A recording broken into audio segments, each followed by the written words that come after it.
Imagine a customer asks what kind of pizza you have, and you show them the drinks menu instead. This might be what you're doing with your customers without realizing it. But if you understand the message the customer is trying to hint at through an objection, you will find yourself able to close more deals with the customers you used to lose. For example, when a customer says, "Isn't that pricey a little bit?" 19 out of 20 salespeople immediately re-offer a cheaper alternative product, assuming the customer said, "I cannot afford this product." While the real message behind the customer's objection is, "This product isn't worthy the price of it."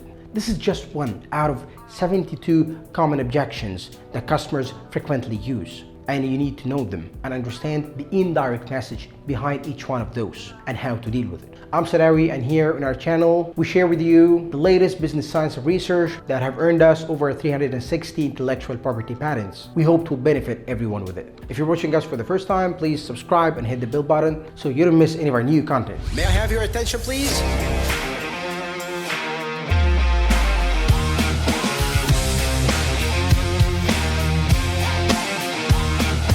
Hope you have enjoyed the game today.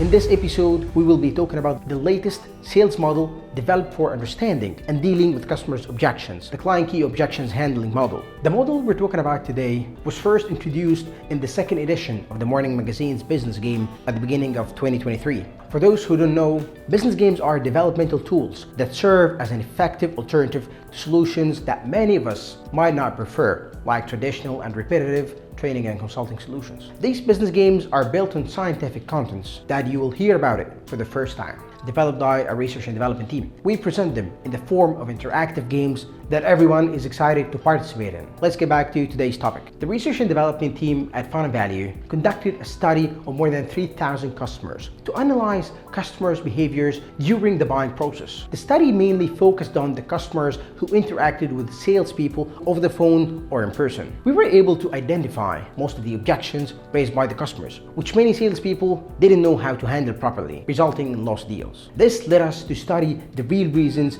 behind each of the objections. We identified it and recorded, and we managed to design a model that categorized these objections and the best way for a salesperson to deal with each one.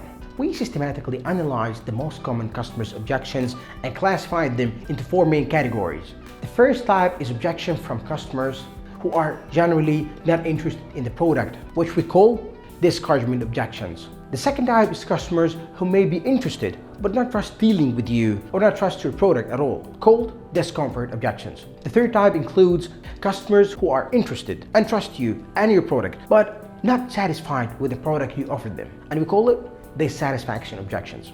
The fourth and last type consists of customers who are interested, trust you and your product, and they are satisfied with it, but they are unable to make the purchase decision for various reasons we will discuss later. And we call them disability objections. Before we dive into explaining the model, let's take a quick step back. During the analysis of our studies data, we found that one of the most common objections we encountered across different industries from customers was, "I'm not interested." This was confirmed by 36% of the study sample, who said this was the most common objection we faced, especially in calls, whether the customer came through paid ads, cold calls, or whatever. When we analyzed conversations with some customers who specifically mentioned this objection, we found that the real reason behind their objections wasn't always because they were not interested. In many cases, the customer didn't trust the product, felt it wasn't what they were looking for, or was interested but couldn't afford it. They wouldn't clearly say that at first, because it's easier for them to use the simple phrase, "Thanks, I'm not interested," to avoid hassle. This leads salespeople to treat them as not interested customers, but the truth is, they're not. Therefore, the key to correctly handle customers' objections is to accurately classify them. And to classify them accurately, you need to ask the right question. Now let's break down the first four objections so you can handle it like a pro. We found that objections falling under the first main category, discouragement objections, have sub-reasons. The first is the customer is used to a certain routine and doesn't want to change it. When you offer them a new product that would change the routine, they often show disinterest and say, "Thanks, but I'm happy with the product I'm using already, and there's no need to change it." We call this objection business as usual, or just the way it is, or "I'm happy as is." The second reason under the same category is that the customer doesn't realize they need your product. Naturally, if you offer them something they don't think they need, they'll say, I don't need this product at all. We call this objection hidden need.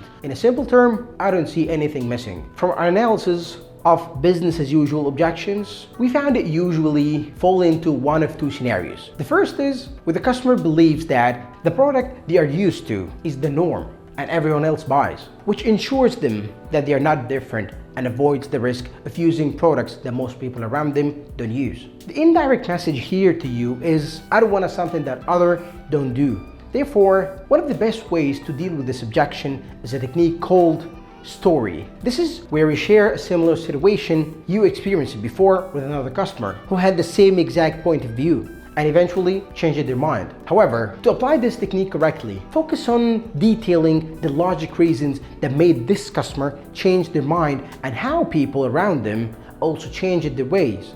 But he didn't notice that. Just don't drag the story on for too long. Keep it brief so the customer don't hang up on you. It's important to know that customers of this type care a lot about the opinions of those people around them. So it's important to use phrases like, everyone is doing that now, or this is the norm these days, to reassure them that they are moving with the crowd, evolving with them, encouraging them to make their decision. In the second scenario, in the business as usual objection, the customer might not be interested in your product while your product is more advanced than that what they are currently using, possibly offering much more benefits. However, the customer might see the future as black due to the difficult and unstable economy, leading them to have no hope for the future to envision. Imagine trying to sell a new product line to a factory that is downsizing or on the verge of shutting down completely. Their message to you, pessimistically and indirectly, might be, your product is nice, but my circumstances are not. Here, the technique we use with this type of customers is called inspire. This involves making the customer overlook over the negative aspects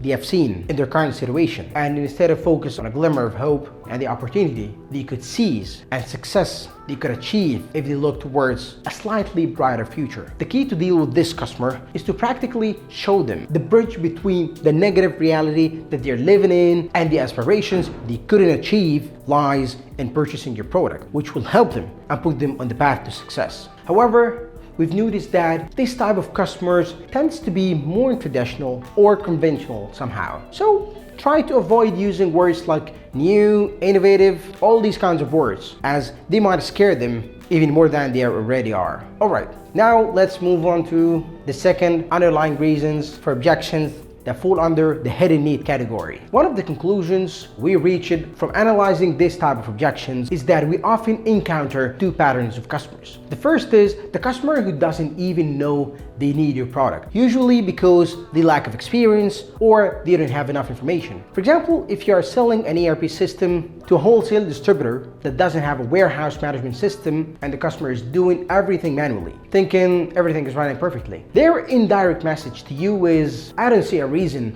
to buy your product. We deal with this type of customers with a technique called examine. This is where you test the customers and let their answers show the problem they're facing or the losses they're experiencing by not using your product. This way, you highlight that they indeed need your product, but just weren't aware of it. This type of customers typically has moderate knowledge and isn't very informed. So when using this technique, you need to be as precise as surgeon, because you're essentially telling a successful client who's getting good results there are things you don't know, and that could have led to even better results had he known them. The risk here is the customer feel like you're looking down on them or trying to teach them a lesson. So it's important to make them feel like it's normal and it's okay and everyone is doing that, and it's okay not knowing everything at all times. The second type of customers under the hidden need category is the customers who doesn't know that they don't know and isn't convinced that they don't know that they need your product. This kind of customers can be a bit challenging because they believe they have enough knowledge about all their needs, and if they felt like they need you, they would approach you themselves. Imagine you're selling a villa in a compound to a real estate company owner who says, it's better for me to buy my own land, build my own villa, twice the size, half the price. His indirect message to you is, thanks, but I know what I'm doing. One of the quickest techniques that work with this type of customers is called shock. This involves telling the customer